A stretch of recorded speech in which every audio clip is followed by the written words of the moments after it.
2023 specifically, right? Yeah. You keep talking about how they're going to be planning to maximize and take full advantage and potentially go all in 2023. Yeah. Hey, Grant, the one problem with that, the cap is exploding, right? So every team will. Every freaking team is thinking the same thing. You could be like the only team with cap space right now, but you're like, nah, let's be one of 32 teams with cap space next year. That's our money.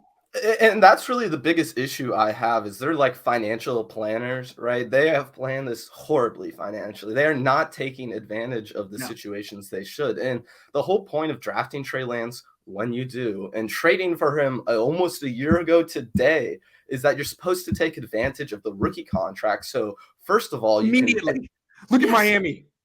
Look at Kansas City a few years ago, Grant. They saw one game of Patrick Mahomes and went all in. They were like, no reservations. We're going to sign Sammy Watkins. We're going to put everything we can into maximizing this kid's potential. And they won the Super Bowl. Tua isn't even good, and they're doing that in Miami as they should.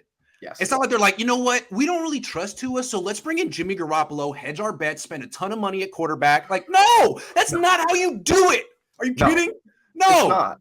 Well, and beyond just that, like, Grant, right now they have the second highest paid quarterback room in the NFL. That's crazy. It's crazy. It's insane. My sense is yes.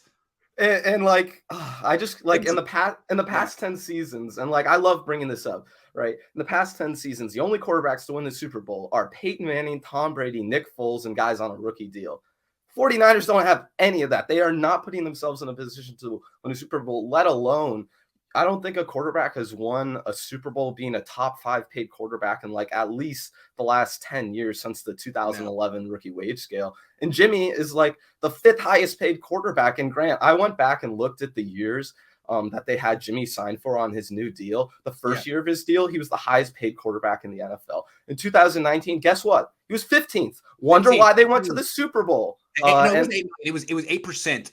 It was totally reasonable. But it was like 15th in terms of quarterbacks in the NFL. The next 2 years after, he's top 5, Grant. So I just don't know how they can reasonably think they're building, like they're preventing themselves from building the best contender they can. And it's their own wrongdoing, and it's their own pitfalls at this point. It's not like anything else. It's not like anything is out of their control. They could have just cut Jimmy. They could have traded him last offseason, and they should have traded him last offseason. And the real reason why it's bugging me now is because, for one, they could have had more cap space, right? But now, like you've mentioned a couple of times, there are a ton of people who will tell you that they don't think Trey Lance is ready, that they don't believe in him, that they're not all in on him. Hey, maybe they still think they can win with Jimmy Garoppolo. Well, if you had played Trey Lance all of last season, you could go all in now because you would have a larger sample size to work off. True. So they're creating their own problems for themselves. Yes, they are. But what I want to say is, like, they've made all these bad decisions, and yet they were in the NFC Championship game last year. Despite their bad decisions, despite their complete and utter inability to decide who their quarterback is, Deebo Samuel was like, I don't care. I'm going to put this team on my back. You don't know who the quarterback is? It doesn't matter. Just give me the damn ball. Oh, you can't get it to me on a screen? I'll play running back. And you have this guy who is like the LeBron James or the Stephen Curry of non-quarterbacks in the NFL. Like, this is a guy who could just routinely score touchdowns from 25 yards out, and the Niners are like, not this year. Not our time. Like, nah, we'll go all in the future. By the time you finally decide it's time to go in, what is Deebo going to be, man? What is Kittle going to be? Exactly. What is Kittle going to be? It's like the time is freaking now. Yes. And they're thinking like, nah, our window starts when Trey Lance is ready. No. Your window starts. It's quarterback independent. It doesn't matter about the quarterback. You almost got to the Super Bowl with freaking Jimmy twice. Yeah. And Grant, last year, to be fair, man, they were as healthy as they've ever been in the last 3 years. And they were one game away from missing the playoffs. So it's not like they guaranteed themselves that much closer. And then, man, the thing with, I want to go back to you trading Kittle for a second. I actually don't disagree with you as much as I did maybe a few weeks ago. The reason I'll say they shouldn't do it, though, is because we know the 49ers, Grant. What are they going to do if they actually trade George Kittle? What are they going to make of it? They're not going to go all in. We already know that's what they do, right? Or if they get the first and the second round pick, I mean, they'll spend one of it on the next Aaron Banks and one of it. I mean, they're not that great at drafting. So that's a fair – it seems like the Chiefs just are a better organization overall. That's why they have rings, and the Niners are still searching for that ring. Yeah, I mean, if I were Eddie DeBartolo, anytime I saw Jed, I would just have the ring on. Like, what's up, man? How you doing? Hey, what's up? Good to see you, man. Yeah, just get the hand, get the hand out. What's up? How you been, man? It's good to see you. Oh, you don't got this yet, but you got the stadium. But you don't got this. But you got that stadium. But Grant, they do have those 2 NFC Championship participation trophies, which they seem really happy with. I mean, really, they seem just thrilled with it. Man, look, Jed York had a lot of aspirations during the Harbaugh years, right? Harbaugh wasn't good enough for me, and then he freaking embarrassed himself by having to fire 3 coaches in 3 years, and now he's just happy that Levi's is full. He's happy that no one's calling him stupid, and that they have credibility. But like that's all, and that's why they're clinging to Jimmy Garoppolo. Right. Jimmy Garoppolo gives them credibility. They can fill the stadium. They can win more than they lose. But it's not. And Trey Lance is the unknown, right? Yeah. Right. Trey Lance is the unknown, and they haven't found out the unknown yet. But the problem with that, Grant, is they've gone all in on the unknown. So when you go all in, and then you just follow through. Yeah, you gotta follow through. Grant, you have to have one step. It's like, you ever see that I forget which one. I think it was the 3rd Indiana Jones where they have to take the leap of faith across the thing. Yes, they put one foot on with the unfoot. It's like, you gotta go. You can't. You gotta take the whole leap of faith, and they won't do it. It's like in one hand.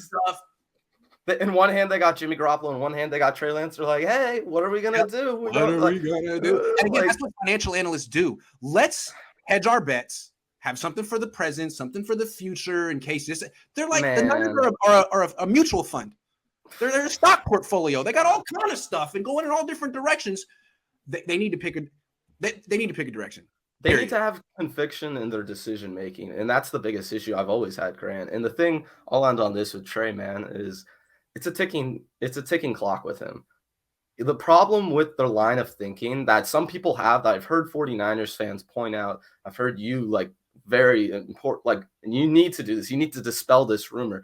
Trying to build for the next 5 years is not the way to win. Trying to go all in is the way to win. Look what every other team in the NFL is doing who have quarterbacks on rookie deals. They are going all in and taking the most advantage of the rookie contract. The 49ers, not only are they not taking advantage of the rookie contract, but they have a quarterback on a rookie deal who they spent 3 first-round picks on, and they have a quarterback who's like top 8 in terms of highest paid. Show me another team in the league that would do that. No. Well, and Grant, I'll go back to my first Cohn phone from forever ago, like I think 14 months ago now, like last January. I think I went on here and was talking about the Bucs Super Bowl, talking about how much Tom Brady saves money, how much he sacrifices. The 49ers, like you said, they're not willing to take that leap of faith. They're okay with being consistent. Jed is happy with filling up Levi's, and man, it just ain't good enough. They tried to go all in with Trey Lance and then didn't commit to it and didn't follow through. That's why we got to keep the pressure on.